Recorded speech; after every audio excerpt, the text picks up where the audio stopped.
Salam, salam sade, salam hari Rabu, salam yang ditunggu hari ini ya.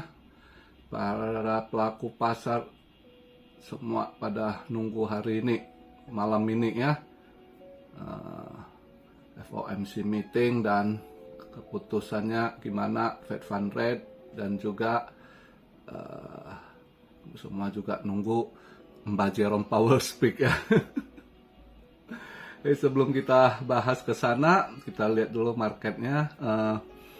Tadi daily nutup di 27.200 ya.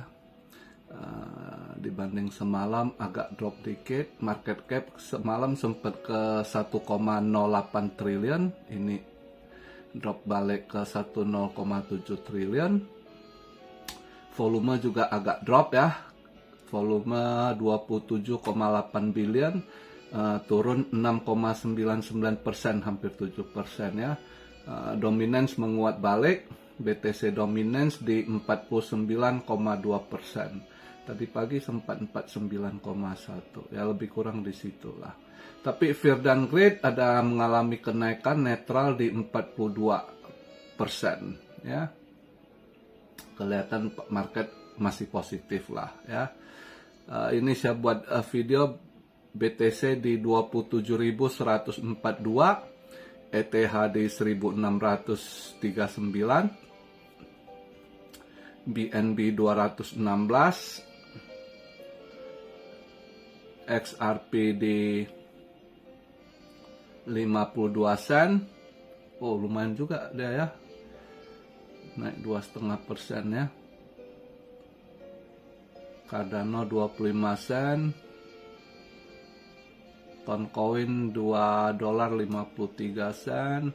Solana tadi pagi udah sempat ke $20 something ya, agak drop balik ke 19.93. Dot yang masih sideways panjang, Polkadot nggak naik banyak, $4.13 sen.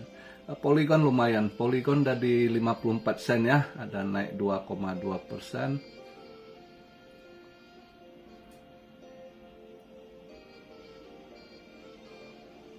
Ya, overall masih pada inilah, mereka nunggu ini ya. Semalam emas ada yang ikut, saya dapat dikit emas kemarin, sesuai perkiraan saya kemarin ya. Kemarin itu persis seperti yang saya duga. Kalau market euro itu ya kan, core-nya sama drop, kayaknya ada kesepakatan dengan Fed, stylannya sama, ternyata benar mengalami drop core-nya ya. Indeksnya juga ada penurunan. Nah di situ emas hijau, di situ saya masuk lagi ya kan, disitulah saya masuk. Terus tadi pagi ya dapat dikit lah, saya TP, saya tarik modal. Sisanya saya biarkan dulu, cuannya lah saya lihat, karena ya semalam perkiraan saya benar, Kanada justru masih naik. Makanya saya bilang belakangan ini data Kanada berbalik dengan mereka setelan turun, justru Kanada rilis kenyataan bahwasanya inflasi masih tinggi, masih naik dia. Nah, Kanada CPI-nya mengalami kenaikan semalam, perkiraan benar semalam gitu. Ya, lumayan lah, pas kita lagi analisis bener ya ada cuan lah, ada masukan. Nah hari ini saya justru nggak TP semua, tadi pagi saya mau lihat ini gimana, karena siang ini juga UK banyak event penting juga, dia juga CPI juga datanya keluar, dia mengalami kenaikan juga ini ya. Kalau dilihat dari CPI yes over yes-nya yang sebelumnya 6,8, ini forecast-nya 7,0, ada kenaikan dikit ya. Juga month over month-nya juga mengalami kenaikan. Nah, PPI juga ya mengalami lonjakan juga. Nah, di sini saya mau lihat kemana arahnya ini ya.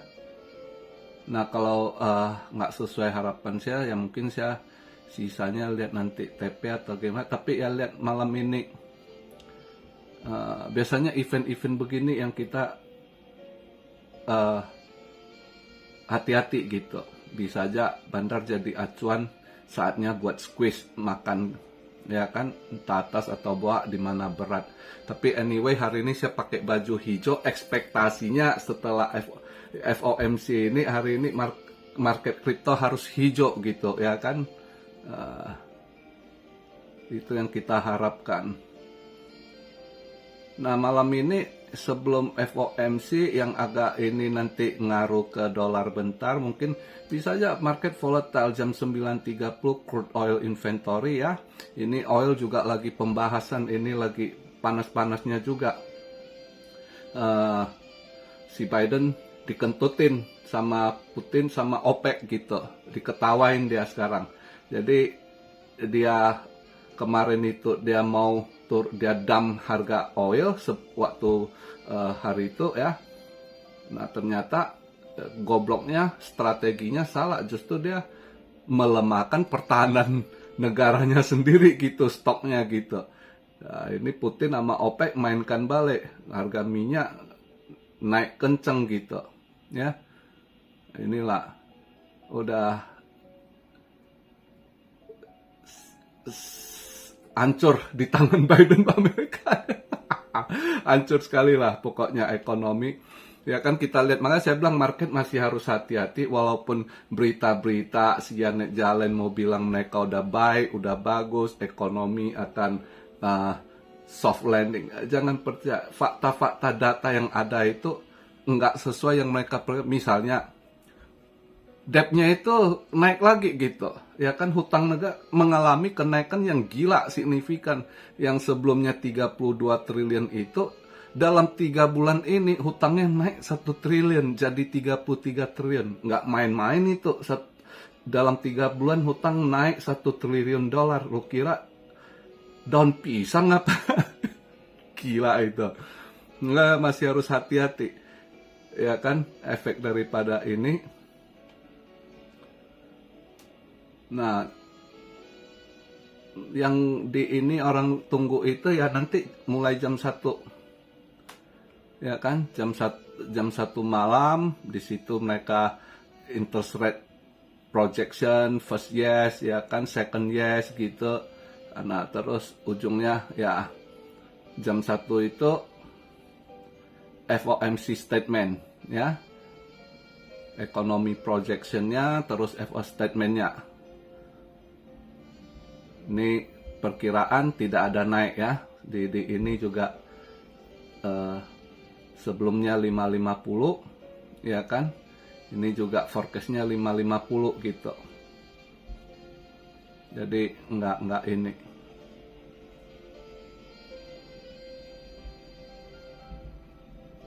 Nah, kalau yang ditunggu orang itu setengah jam kemudian gitu ya.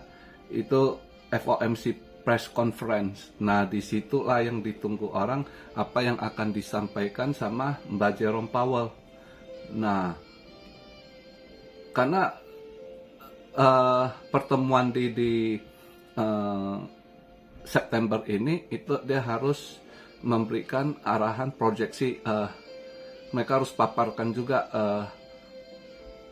ekonomi ke depannya gimana, langkah-langkah mereka apa yang harus dilakukan. Mengenai interest rate ini gimana gitu. Terus tahun 2024 kira-kira pasti nanti wartawan juga akan nanya dia kapan dia mau cut rate. Di situlah nanti ada tanya jawab, di situ speed dia itu yang penting malam ini, arah market itu. Ya. Tapi kalau dilihat dari sementara ini dengan data-data yang keluar itu kelihatan kalau benar setelan Fed ini ya, dari CPI-nya kita lihat semua ini itu unemployment rate sebelumnya gitu ya. Ya kelihatan dia nggak akan naikkan interest rate juga, mungkin ya semoga nggak hawkish sih. Saya punya harapan dia nggak hawkish speak malam ini gitu ya. Mungkin masih ngeles, cuma ya yang ditunggu itu pandangan dia ke depannya gimana, proyeksi untuk pandangan dia, langkah dia dalam ekonomi gimana, keuangan gimana kan. Itu yang jadi acuan. Karena kalau kita lihat dari data-data yang ini nggak, dia seharusnya udah nggak bisa naikkan ini. Paling kalau terakhir pun kalau memang dipaksakan dengan kenaikan, sebab CPI masih banyak kenaikan dengan lonjakan energi, ya memang energi tidak masuk dalam core CPI, tapi efek daripada energi ini membuat yang lain-lainnya naik yang dalam masuk hitungan core gitu ya.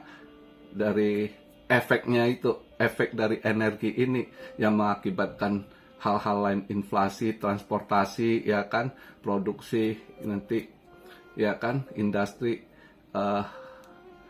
biaya produksi naik gitu.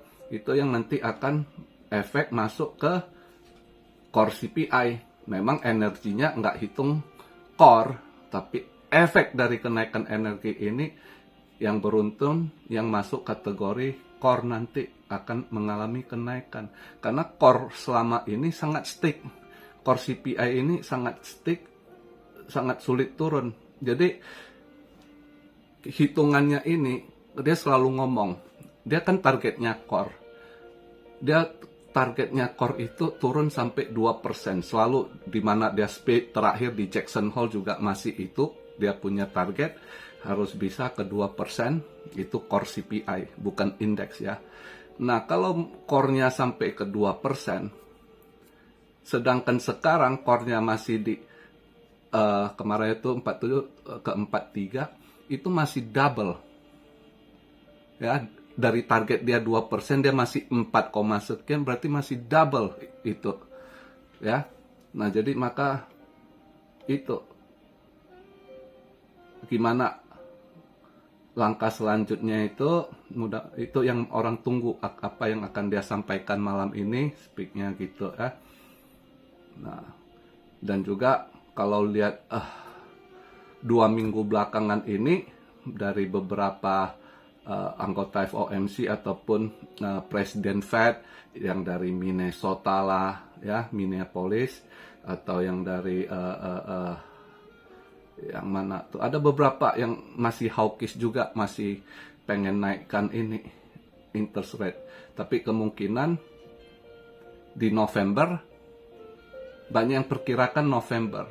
Dia terakhir pertemuan setahun ini setelah September kan masih ada sisa 2 pertemuan, yaitu di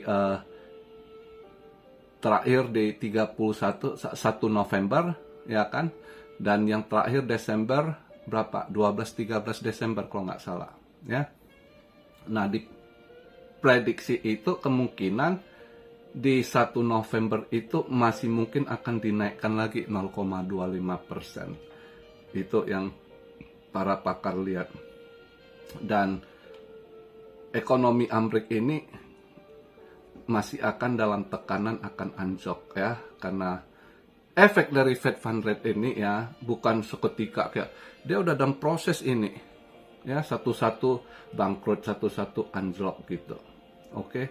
Nah, kedepannya proyeksi 2024 itu lebih anjlok lagi, lebih parah. Maka ada yang perkirakan mungkin di kuartal pertama 2024 kalau nggak kena ekonomi, bisa aja si Fed udah bisa cut rate juga. Tapi saya kurang yakin. Saya rasa kalau mau di ini ya, mungkin awal kuartal 2 bisa aja cut rate gitu. Andai kata electionnya terjadi, si Presiden Trump naik, nah itu habis dia disikat. Pasti diturunin itu Fed Fund Rate itu ya, karena Trump dari dulu nggak suka naikkan gitu. Cara pandangan ekonominya berbeda gitu ya. Selanjutnya berita lain agak sedikit kita lihat, berita ya, New York dia punya NY apa gitu, saya lupa yang ini. Nah, juga legalkan untuk ini ya, XRP Dogecoin sama LTC. Mereka bingung ngapain lo ini ilegalkan itu. Tapi ya nggak ngaruh sekali, lalu cuma state law ya untuk New York gitu, yang nggak ngaruh market gimana. Justru XRP ngalami kenaikan lagi, tambah naik lagi. Jadi isunya nggak terlalu. Chainlink agak-agak positif ya. Chainlink ada mengalami kenaikan karena mungkin kalian kan lihat berita Citibank udah goyang itu. Nah akhirnya dia keputusan sendiri, jadi duit itu ditokenize sama dia, digitalisasi gitu ya. Jadi akun-akun itu nanti digitalisasi dengan token dia, entah token apa dia buat, nanti kita nggak tahu City token atau apa. Jadi nah kemungkinan dia pakai ini Chainlink Oracle-nya untuk bridges-nya, untuk data dia pakai link kerjasama gitu. Maka berita saya dapat, maka Chainlink agak hijau hari ini gitu ya. Itu karena newsnya katanya itu dia mau dipakai Chainlink dalam proyek tokennya itu. Makanya Chainlink agak hijau, lumayan positif dia hari ini. Jadi itu aja malam ini, mari kita lihatlah ya kemana arah marketnya. Saya udah pakai hijau nih, saya sih berharap kripto hijau ya, sisa di ini bisalah sedikit September nutup bulannya agak hijau ya kan. Soalnya barang juga udah serok gitu. Berharap swingnya itu bisa ada cuan lah ya. Jadi begitu aja untuk hari ini ya. Emas itu posisi saya masih ada sisa kemarin. Saya lihat nanti gimana arahnya. Hari ini kalau market Asia itu dengan event malam ini FOMC, sudah market Asia rada merah dikit juga, menunggu ini juga kemana arahnya gitu ya. Dan kemungkinan ya market bisa aja volatile malam ini, termasuk emas juga bisa aja volatile gitu. Tapi saya nggak tahu ini, karena sisanya ini saya dari profit semalam saya biarkan, lihat bisa panjang jadi ular atau pendek jadi cebong. Itu aja sih ya. Salam Rio dari Tokyo. God bless you all. Be blessed, be blessed, be blessed. Immanuel. Haleluya.